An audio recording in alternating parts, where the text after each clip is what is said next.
Story 1. The last shift at Rose Hill Manor, Brooklyn, New York. I know I overreact sometimes.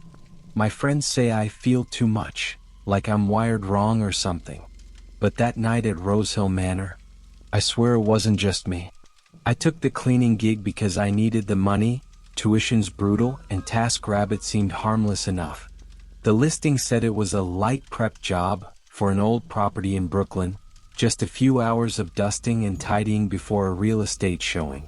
I didn't know it was that place, Rose Hill Manor. The one they shut down in the late 90s after all those patient deaths. I only found that out later. Too late. The building looked like it hadn't been touched in decades. Ivy strangled the brick walls, and the front gate hung crooked, like someone had tried to rip it off. Inside, everything smelled like mildew and something sweeter, almost rotten. I kept telling myself it was just old linens or mold.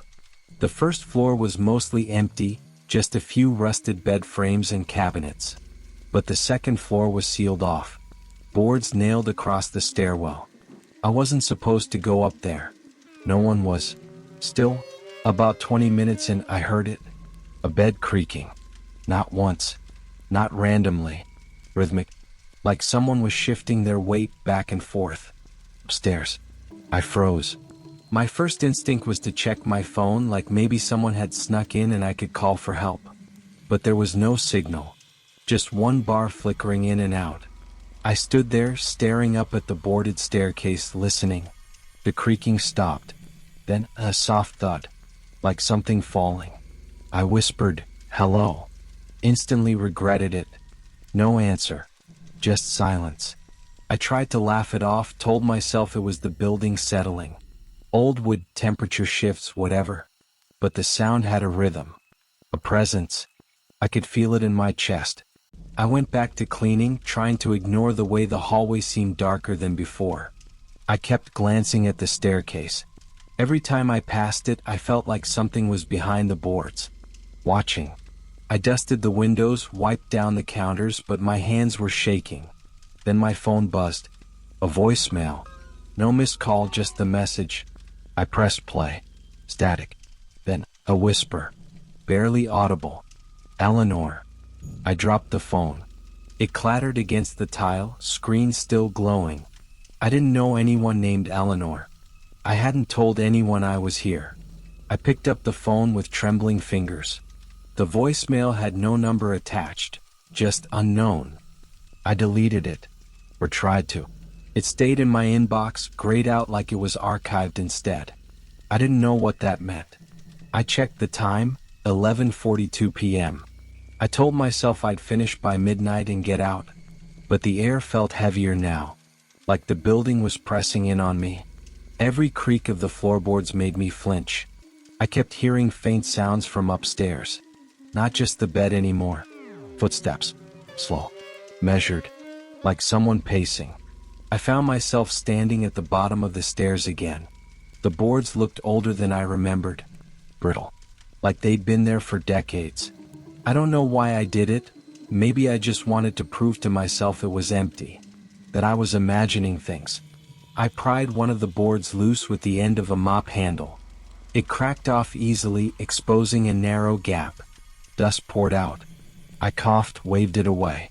Then I saw it. A faint light coming from the end of the hallway upstairs. Flickering. Like a candle. But no one was supposed to be up there. No electricity. No access. I climbed the stairs slowly, each step groaning under my weight. The air grew colder with every foot higher. My skin prickled. I reached the top and saw the hallway, long, narrow, lined with doors. Most were shut. One was slightly ajar. Room 204. The flickering light came from inside. I approached, heart pounding so loud I thought it might drown out everything else. The door creaked as I pushed it open. Inside was a rusted bed frame, a cracked mirror, and a single candle burning on the windowsill. No wind.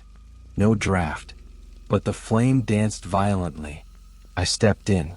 The smell hit me first, sweet, cloying like overripe fruit and something metallic. My eyes watered. I turned toward the mirror. For a second, I thought I saw someone behind me. A woman. Pale. thin, wearing a hospital gown. But when I spun around, the room was empty. I looked back at the mirror. Nothing. Just my own reflection, wide-eyed and pale. I whispered, "Eleanor?" I don't know why. It just came out. The candle flickered harder, almost extinguishing. Then my phone buzzed again. Another voicemail. Same whisper. Same name. Eleanor. But this time, it sounded closer. I backed out of the room, heart racing, and stumbled into the hallway. The other doors were still shut, but now I could hear breathing. Not mine. Slow, raspy, coming from somewhere behind one of them. I didn't wait to find out which. I rushed down the stairs, nearly slipping on the last step. The boards I'd pried off were scattered across the floor. I grabbed my bag ready to leave. But the front door wouldn't open. The lock twisted, but the knob wouldn't budge. I pulled harder. Nothing. It was like the house didn't want me to leave. I turned around and saw something that made my stomach drop. The candle from room 204 was now burning on the counter downstairs. No one had come down. I hadn't brought it. But there it was, same flicker, same wax pooling at the base. I stepped closer and my phone buzzed again. This time it was a text. Just one word, finish. I didn't understand. Finish what? I looked around and for the first time I noticed something I'd missed earlier. A clipboard on the floor half covered in dust. I picked it up. It was a patient log. The last entry. Eleanor. Room 204. Status, unresolved. I don't remember deciding to go back upstairs. It was like something pulled me. Like I wasn't fully in control anymore. I climbed slowly, the building groaning around me. Room 204 was darker now. The candle was gone. But the bed was made. Crisp sheets. Pillow fluffed.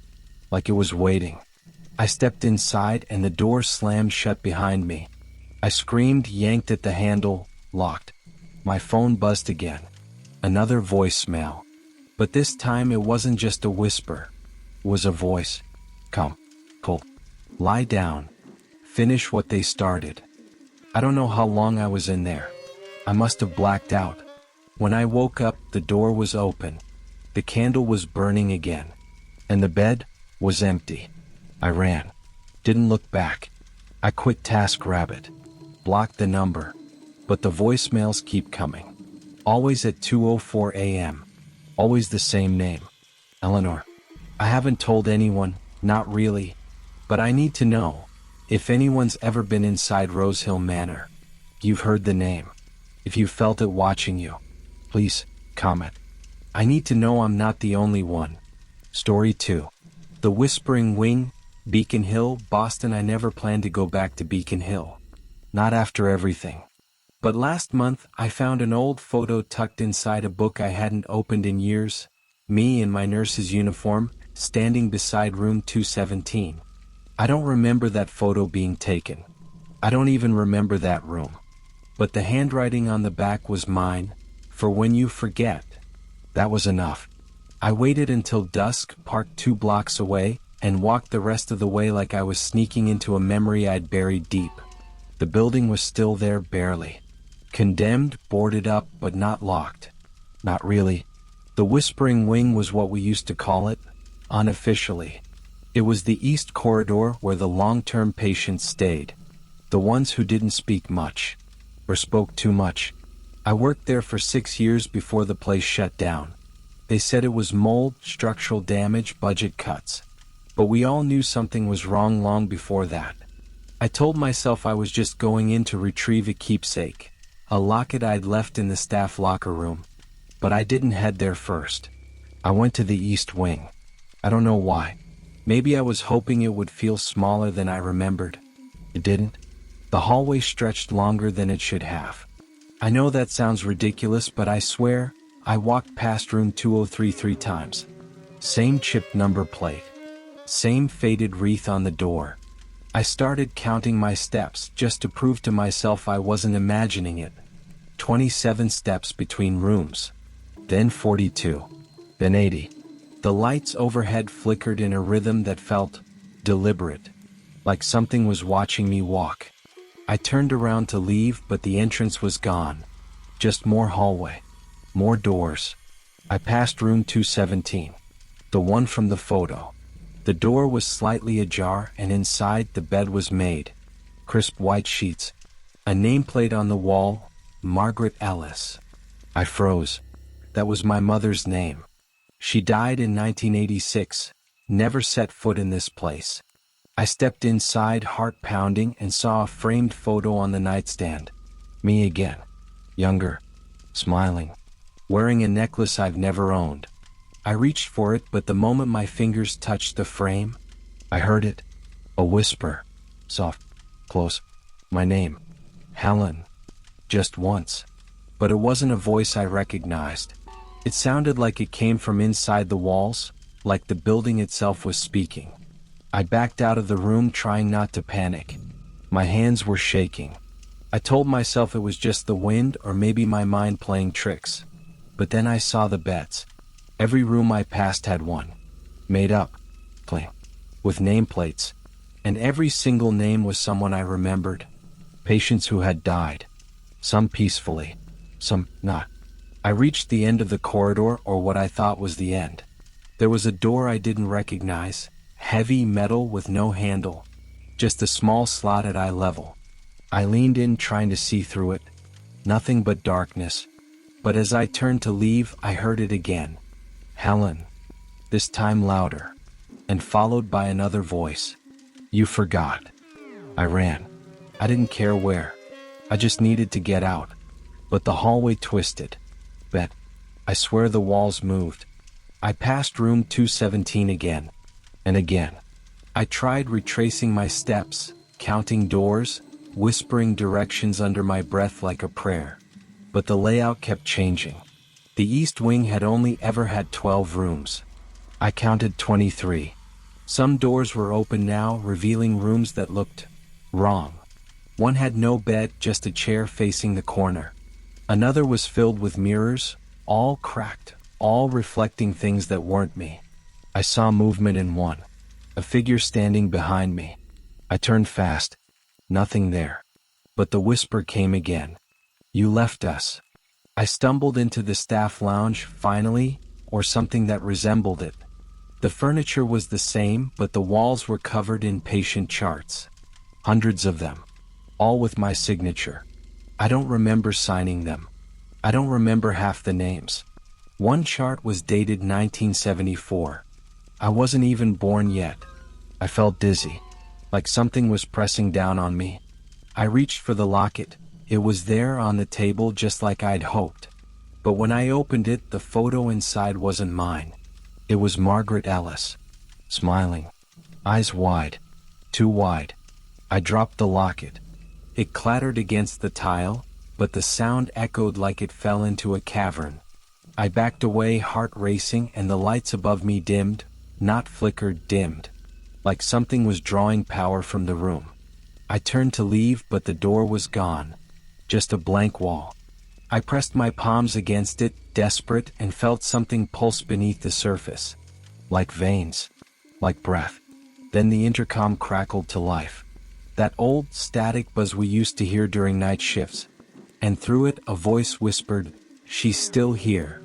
I don't know how long I stood there. Minutes. Hours. Time didn't feel real anymore. I started walking again, not toward anything, just away. But the building wouldn't let me. Every hallway led back to room 217. Every turn brought me to that same door. I stopped trying to fight it. I opened the door one last time. The bed was empty now. But the photo on the nightstand had changed. It was me. Today. Standing in that very room. And behind me, someone else. Blurred. Watching. I ran. I don't remember how I got out. One moment I was in room 217, the next I was outside, gasping for air on the sidewalk.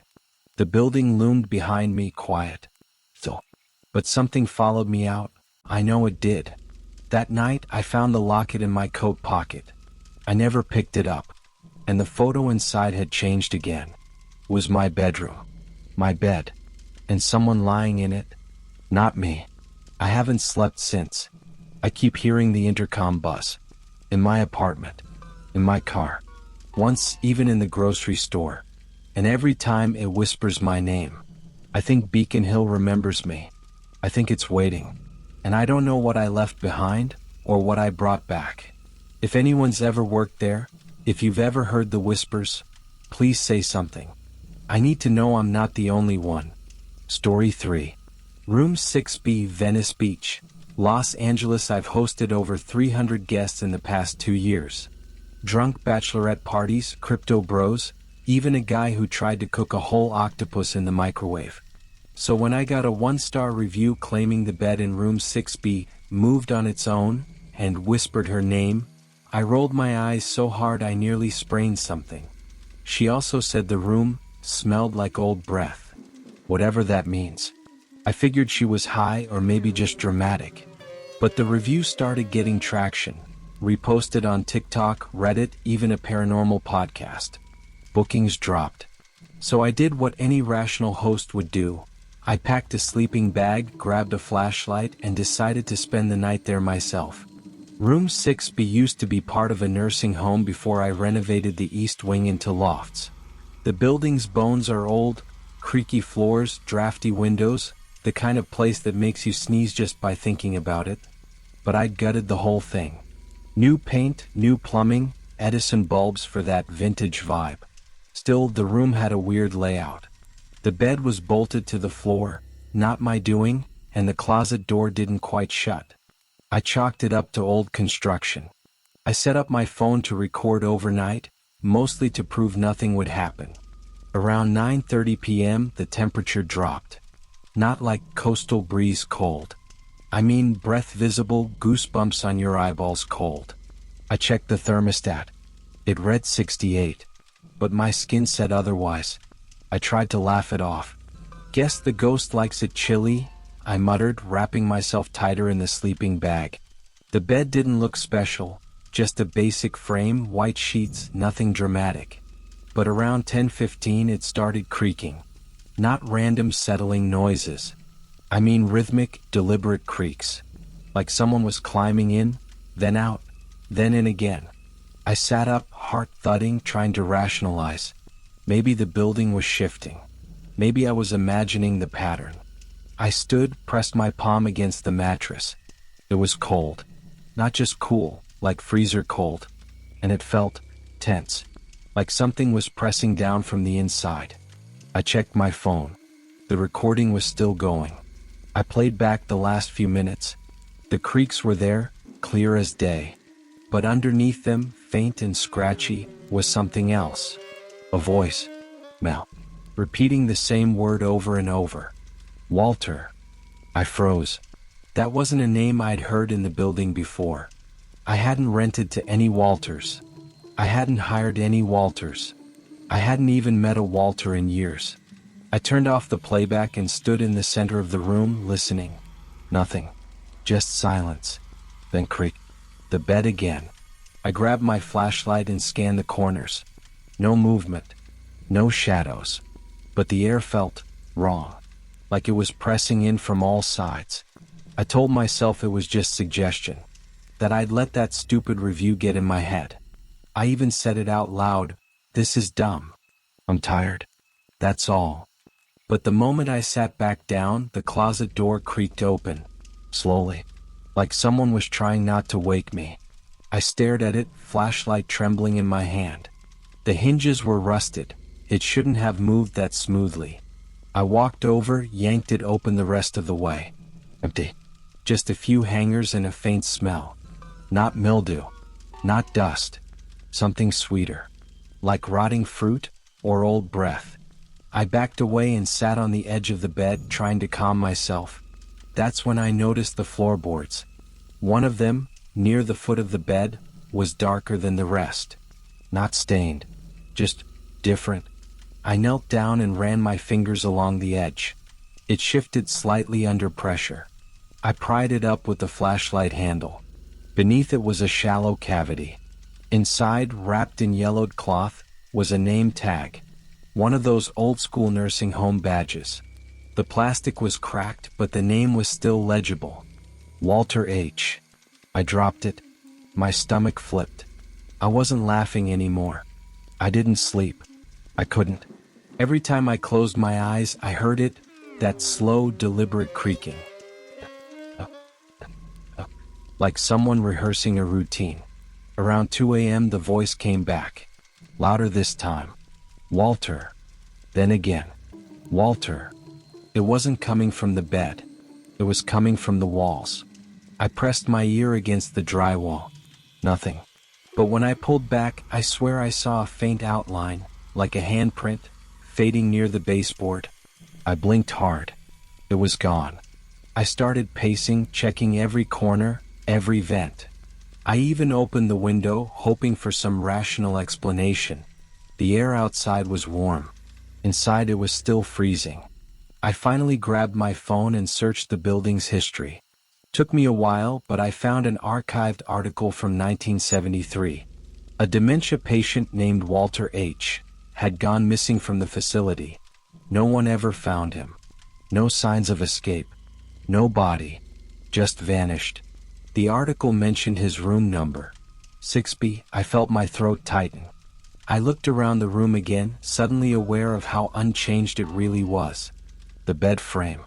The closet. Even the floorboards. Hadn't renovated this room, not really. I just painted over it. Covered it up. And now, it was peeling through. At 3:17 a.m. the bed moved. Not creaked, moved. I watched it shift 2 inches toward the wall, then stop. My legs locked. I couldn't breathe. Then the voice came again, but this time it wasn't just saying, Walter. It was whispering something else. I leaned in, straining to hear. He's still here. Over and over. He's still here. I grabbed my bag, ready to bolt, but the door wouldn't open. I twisted the knob, slammed my shoulder into it. Nothing. Like it had sealed shut. I turned around and saw the closet door wide open again. And inside, something moved. I don't know how to describe it. It wasn't a person. It wasn't an animal. Just a shape. Low to the ground. Crawling. I aimed the flashlight, but the beam flickered and died. I backed into the corner, heart pounding so loud I thought it would drown everything else out. Then silence. No creaks. No whispers. Just the sound of my own breath. I stayed there until sunrise, knees locked, eyes wide. When the light finally came through the window, the temperature rose instantly. Like someone had flipped a switch. I tried the door again. It opened easily. Too easily. I didn't tell anyone at first. Just cleaned up, deleted the footage, and marked room 6B as under renovation. But I kept thinking about that name tag. About the voice. About the thing in the closet. I even went back a few days later, during daylight, just to prove to myself it was fine. But the floorboard was sealed again. The closet wouldn't open. And the bed had shifted back to its original position. Like nothing had happened. I tried to convince myself it was stress. Sleep deprivation. Maybe even a prank. But deep down I knew better. I haven't reopened the room. I don't plan to. But sometimes when I walk past it, I hear the bed creak. Just once. Like someone settling in. And last night, I swear I heard it again, that whisper. Walter. If anyone's ever stayed in room 6B, or anywhere like it, please say something. I need to know I'm not the only one. I need to know if it ever stops, or if this is just my life now. Story 4. The elevator that shouldn't work. Chicago loop. I used to think I was just tired. That the long shifts, the fluorescent lights, the silence, they were messing with my head. But now I know it wasn't that. Something's wrong with the elevator. I work nights at a high-rise near the Chicago loop. Nothing fancy, just a security guard watching monitors, checking doors, logging rounds. The building's mostly empty after 8 p.m., except for the cleaning crew and the occasional suit burning overtime. I like the quiet. Needed it, actually. After what happened in Detroit, I told myself I'd never let my mind wander again. Never chase shadows. Never ask questions. But last Thursday, the service elevator opened on its own. No one inside. No call button pressed. Just ding, doors sliding open like it was waiting for me. I didn't think much of it at first. Elevators glitch. Maybe someone on another floor hit the button and changed their mind. I walked over, peeked inside. The lights were dimmer than usual, flickering, almost yellow. I stepped in, pressed the lobby. Instead, it went down. Not up. Not to the lobby. Down. The panel didn't show a floor number. Just a blank screen. I felt the descent in my stomach, slow, heavy, like sinking through wet concrete. Then it stopped. The doors opened. And I swear to God, it wasn't any floor I've ever seen. The hallway was narrow, lit by a single buzzing bulb overhead. The walls were stained, peeling, and lined with rusted hospital beds. Some overturned, others still made as if waiting. The air smelled like mildew and something faintly metallic like old blood. I stepped out just for a second. My boots echoed on the cracked tile. I called out, "Hello?" But my voice sounded swallowed like the place didn't want it. Then I heard it. A soft creak, like someone shifting their weight on a bed. I turned, heart pounding, but saw nothing. Just shadows. I backed into the elevator and hit the button for the lobby again. The doors closed slowly, reluctantly. It felt like the place didn't want to let me go. When I got back to the security office, the monitors showed I'd been gone for nearly 3 hours. But my watch said 15 minutes. I checked the footage. It showed me entering the elevator at 2:12 a.m. and never coming out. Just gone. Until 5:07 when I walked back into frame from the hallway. I don't remember that hallway. I only remember the elevator. That night I couldn't sleep. My dreams were filled with names I didn't recognize, whispered over and over. Margaret. Eloise. Thomas. I woke up drenched in sweat, heart racing. I tried to shake it off. Told myself it was stress. Lack of sleep. But the next night, the elevator opened again. Same time. Same floor. And I stepped in. This time I brought my flashlight. The hallway looked the same, rusted beds, peeling walls, that sickly yellow light. But something was different. The beds weren't empty. Shapes lay beneath the sheets. So, covered. I didn't dare lift the fabric. I walked slowly, shining the light ahead. At the end of the hall was a door, half open. Inside, I saw a room filled with file cabinets and a desk. On the desk sat a ledger. I flipped it open. Every page was filled with names, dates, room numbers, and next to each name a single word, deceased. I scanned the list and my blood ran cold. Near the bottom, in shaky handwriting, was my name. No date, just the word, pending. I ran. I didn't care where, just away from that room, that hallway, that place. The elevator doors were still open, waiting. I jumped in, slammed the button, and prayed. When I got back to the office, I checked the footage again. Same thing. Gone for hours. Came back looking pale, eyes unfocused. I didn't remember half of it. That's when the muttering started. I'd catch myself whispering names under my breath. Names I didn't know. I started writing them down. Margaret, Eloise, Thomas. Then new ones, Henry, Claire, Josephine. I looked them up. Every single one had died in a fire at a nursing home in 1952. The same spot where this building now stands. I started digging into the building's history. It wasn't easy, records were spotty, and most people didn't want to talk. But I found an old newspaper article buried in the archives. The nursing home was called St. Eliza's. It burned down in the winter of '52. Electrical fire, they said. Over 40 residents died, many trapped in their beds.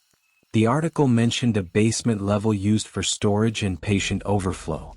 That basement was never recovered. And here's the thing, the elevator shaft in our building? It wasn't supposed to go below the sub-basement. Blueprints showed it ending at B2. But the elevator I took, it went deeper. Much deeper. I confronted the building manager. Asked him if he knew anything about the elevator. He got quiet. Said the service elevator had always been temperamental. Sometimes it opened on floors that didn't exist. Maintenance had written it off as a wiring issue. But no one ever stayed long enough to fix it. Guards quit. Cleaners transferred. Tenants moved out without notice. He warned me not to go back in. Said some places aren't meant to be found. I asked him if he'd ever seen the hallway. He didn't answer. Just looked at me with eyes that had seen too much. I think he knew. I think he'd been there too. I tried to avoid the elevator after that. Took the stairs. Stayed in the lobby. But it kept calling to me. Every night at 2:12 a.m. the doors would open. No one inside. Just that flickering light. I started hearing things, soft knocks from inside the shaft, distant cries echoing through the vents. I couldn't sleep. Couldn't eat. The names kept coming. Then one night I blacked out. No memory of entering the elevator. Just woke up in the hallway again, standing in front of the ledger. My name was still there. But now the word pending had been crossed out. Replaced with admitted.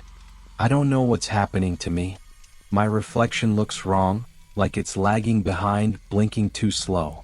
People say I talk to myself more now. That I stare at the monitors for hours, whispering. I've started seeing faces in the footage, pale, sunken eyes watching from the corners. Last night I found a hospital bracelet in my locker. It had my name, my birth date, and the name St. Eliza's printed in faded ink. I never put it there. I don't know who did, but I think they're trying to bring me back. Not just to the hallway, to the fire, to the beds, to whatever still waits beneath this building. Tonight is my last shift. I've packed my things. Told myself I won't go near that elevator. But I know it's a lie. I can feel it, humming beneath the floor, waiting. The building's quieter than usual. Even the lights seem dimmer. I checked the monitors. At exactly 2:12 a.m., the elevator doors opened. And this time there was someone inside. A figure in a hospital gown, head bowed, skin gray and sagging. I blinked and it was gone. But the doors stayed open. I walked toward them like I wasn't in control anymore. Like something inside me had already decided. I'm writing this from the hallway now. The beds are full. The lights are fading. I don't know how long I've been here. Minutes, hours, days. Time doesn't work right down here. I hear the fire crackling in the walls. Smell the smoke. The names are louder now, chanting in rhythm. If someone finds this, if you're reading it, don't take the elevator. Not at night. Not alone. And if it opens to a floor you don't recognize, don't step out. Because once you do, it remembers you. And it never lets go. Story 5. The Craigslist caretaker, Times Square, NYC. I used to laugh at ghost stories. I'd roll my eyes at anything remotely paranormal. But now, I triple-check the locks before I sleep. And I haven't slept through the night in weeks. I'm an actor, or I was before the city drained me dry. Manhattan's brutal. Rent's a monster, auditions are a joke, and I was one missed payment away from sleeping on the Q train. That's when I found the Craigslist ad. Night caretaker needed. Historic building near Times Square. No cleaning. No guests. Just stay overnight. It sounded perfect. Too perfect. The building was tucked between two flashy hotels, easy to miss unless you were looking for it. 5 stories of faded brick, with a rusted iron gate and windows that looked like they hadn't been opened in decades. The manager, a stiff man in a gray coat who never gave his name, handed me a single key and said, "Lights off after midnight. Don't disturb the beds." I laughed, thinking it was some weird joke. He didn't laugh back. Inside it smelled like dust and old paper. The lobby had peeling wallpaper and a grandfather clock that didn't tick. I found the beds on the second floor, maybe a dozen of them lined up like a hospital ward, each with a nameplate at the headboard. Margaret, Thomas, Evelyn. All empty. All made. I didn't touch them. I didn't need to. That first night I heard them creak. One by one. Like someone was sitting down. Or getting up. I told myself it was the building settling. Old wood, loose pipes, whatever. But then came the whispers. Soft. Croaky. Like someone trying to remember a name. Margaret, Thomas, always after 2 a.m. I'd sit in the lobby, lights off like I was told, heart pounding, trying not to breathe too loud. I started keeping my phone camera pointed at the hallway, just in case. But nothing ever showed up. Just shadows. Flickering. Moving when they shouldn't. By the third night, I stopped going upstairs. I stayed on the ground floor, curled up on the couch with my coat over my head. But even then, I'd hear footsteps. Slow. Dragging. Like slippers on tile. I checked the doors. Always locked. I checked the windows, sealed shut. I even tried calling the manager, but the number he gave me just rang and rang. No voicemail. No answer. I should have quit then. I really should have. On the fifth night, I found a drawer open in the back office. I swear it hadn't been opened before. Inside were patient files, yellowed, brittle, with dates going back to the 1960s. Each one had a photo clipped to the top. Black and white portraits. Blank eyes. One of them was Margaret. I recognized her from the nameplate upstairs. Her file said she died in 1974. But the ink looked fresh, like it had just been printed. I tried to leave. I packed my bag, walked to the front door, and the key didn't fit. It was the same key. Same lock. But it wouldn't turn. I panicked, called 911, but the call dropped before it rang. No signal. I ran to the back exit, chained shut. I even tried breaking a window, but the glass wouldn't crack. Like it wasn't real. Like the building didn't want me to leave. That's when I remembered the manager's words. You signed the contract. But I hadn't. Not on paper. Not anywhere. I stayed because I had no choice. Every night, the whispers got louder. They started saying my name. Not just once, over and over. Ethan, Ethan. I stopped sleeping. I stopped eating. I just sat in the lobby, staring at the hallway, waiting for something to come out. And it did. On the seventh night, I saw a figure. Just for a second. Tall. Thin. Head tilted too far to one side. It didn't walk. It glided. Right past the beds. Right toward me. I ran upstairs, thinking maybe I could hide in one of the rooms. But the beds were all occupied. I swear to God, they were full. Bodies under the sheets. Still. Silent. I backed away, tripped over a wheelchair, and hit the floor hard. That's when I saw the nameplate at the foot of the bed closest to me. It didn't say Margaret or Thomas. It said Ethan. My name. My birth date. I hadn't put it there. No one could have. I don't remember how I got out. I woke up on the sidewalk outside, bruised and freezing, with the key still in my pocket. The building was dark. Silent. Like it had never been open. I tried to report it, to the police, to the city, but there's no record of it ever being a nursing home. No permits. No history. Just an empty lot on paper. But I know what I saw. I know what I heard. And I know that every night since, I hear creaking. Somewhere nearby. I moved to Queens. Changed my number. Blocked Craigslist. But last night, someone slipped a flyer under my door. Caretaker needed. Quiet building. No cleaning. No guests. Just stay overnight. Same font. Same wording. I burned it. But I don't think it matters. I think I'm still part of it. I think I never really left. If anyone's ever taken a job like this, if you've heard the names or seen the beds move, please say something. I need to know I'm not the only one.